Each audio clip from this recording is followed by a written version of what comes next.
एक समय की बात है। एक हरी भरी मैदान में बड़े उद्दीपक लहरदार पहाड़ियों के बीच एक जिज्ञासु खरगोश नामक खरगोश बसता था। रेमी नामक खरगोश अन्य खरगोशों की तरह नहीं था।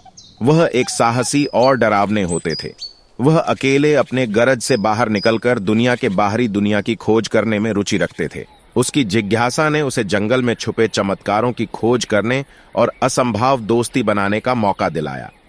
एक पासवर्ड गांव में एक युवती नामक अमेलिया रहती थी। वह अपने दयालु हृदय और दयालु स्वभाव के लिए जानी जाती थी। अमेलिया का दिल प्राकृतिक सौंदर्य की खोज करने और वन्य जीवों की निगाह रखने में ही लगा रहता था। एक दिन जब वह जंगल के अंदर गहराइयों में खोई हुई थी, उसने रेमी खरगोश को पाया। रेमी और अमेलिया की आंखें मिल गईं और कुछ जादुई हो गया। डर की बजाय उनके दिलों में जिज्ञासा और गर्माहट की भावना भर गई। रेमी के कान मुड़ गए और वह अमेलिया की ओर झुक गया। उसकी नाक उत्सुकता के साथ हिल रही थी। नमस्ते छोटे, अमेलिया ने धीरे से कहा, रेमी की ओर अपना हाथ फैलाते हुए। उसकी आश्चर्यजनकी देखकर रेमी नहीं फिसला। वह धीरे से उसके हाथ की तरफ आया, उसके हाथ की तरफ विचार के साथ सांस लिया और एक बंधन बन गया। उस दिन के बाद अमेलिया नियमित रूप से मैदान में आती थी। वह रेमी के लिए ताजगी भरपूर सब्जियां और मिठाई लेकर आती थी, जिन्हें वह धीरे से चबाने के लिए उसके पास लाती थी। उनकी दोस्ती खिल उठी और गांव के लोग खरगोश और मनुष्य के बीच असाधारण संबंध की प्रशंसा करते थे। दिन बिताते बिताते एक सूखा भूमि पर काबू बनाता है। कभी हरी भरी मैदान अब सूखा और बेजान हो जाता है। जंगल के जानवर खाने और पानी की तलाश में संघर्ष करते हैं। रेमी की दलीलों में दुखद परिस्थितियां आई और नदी जो पास बहती थी उसके बहने लगी थी। अमेलिया ने अपने प्रिय मित्र को पीड़ित होते नहीं देख सकती थी। मदद करने का इरादा बनाकर उसने गांव की बड़ी महिला एलारा के साथ परामर्श किया। एलारा अमेलिया की चिंताओं को सुनकर उन्हें बोली, बच्ची, एक पुरानी कहानी है, एक छिपे हुए ओएसिस की, जो विश्वविन्यास वन के पार है। कहते हैं कि इसके पानी से भूमि को नया जीवन मिलता है, लेकिन मार्ग खतरनाक है और केवल वह दिल पावर और साहस वर्धित होता है, वह इसे पा सकता है। अमेलिया का हौसला गिरने नहीं दिया। उसने तय किया कि इस मिशन पर निकलेगी। रेमी ने उसकी निश्चितता को महसूस किया और उसके पास आकर उसके हाथ की ओर उछल गया। रेमी उसका मार्गदर्शन करते हुए विश्राम करने के लिए वन में चल दिया, जहां पेड़ सिर्फ सुन रहे होते थे। यात्रा कठिन थी, चुनौतियों और बाधाओं से भरी हुई थी। उन्होंने तेज नदियों, ऊंची चट्टानों और घने झाड़ियों से सामना किया, लेकिन अमेलिया की दया और रेमी की चुस्त जांचने ने उन्हें आगे बढ़ने में मदद की।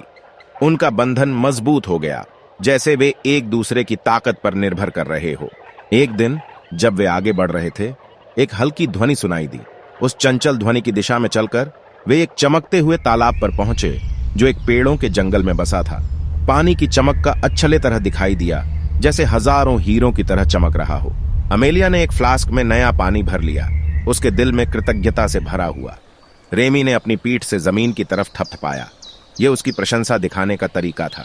जैसे ही वे वापस घर की ओर चले गए, झाड़ी में एक अचानक झंझनाहट सुनाई दी।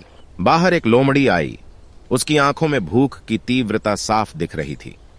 उसने रेमी की ओर उत्सुकता भरे नजरें दिखाई और उसके मुंह से लार टपकने लगी।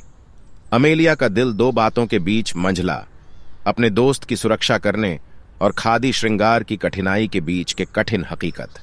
लेकिन लोमड़ी उसके सामने गिरने से पहले जंगल में एक कमर की गर्जना सुनाई दी। बाघ निकला, जो लोमड़ी और रेमी के बीच में खड़ा हो गया। बाघ की आवाज स्थिर थी, लेकिन समझदारी से भरपूर थी। प्रत्येक प्राणी का एक उद्देश्य होता है, जो केवल अपने जीवन के लिए नहीं होता है। हमें सहयोग करना चाहिए, प्रकृति के संतुलन का आदर करने की कीमत के साथ। अमेलिया आश्चर्यचकित से बाघ की तरफ देख रही थी।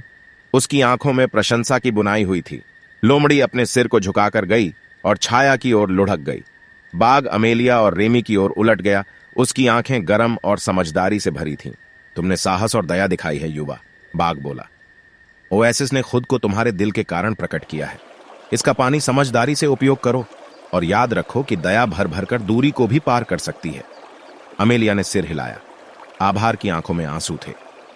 ओएसिस के पानी के साथ वे और रेमी मैदान में वापस गए, जहां उन्होंने सूखी जमीन पर यह चमत्कारी पानी छिड़क दिया। धीरे धीरे घास हरी हो गई, फूल खिल गए और नदी एक बार फिर से बहने लगी।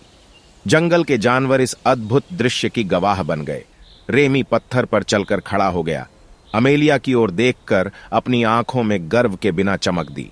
खरगोश और मनुष्य के बीच की एक अनूठी दोस्ती ने केवल एक अटूट दोस्ती की नहीं बनाई, बल्कि यह सिखाया कि दया और समझदारी दुनिया में उच्चतम दूरियों को भी पार कर सकती है। सालों बाद अमेलिया बड़ी हो गई। उसके बाल चांदनी रात की तरह सफेद हो गए। वह अक्सर मैदान में बैठी रहती थी, गांव के बच्चों के साथ उनकी कहानियां साझा करती थी।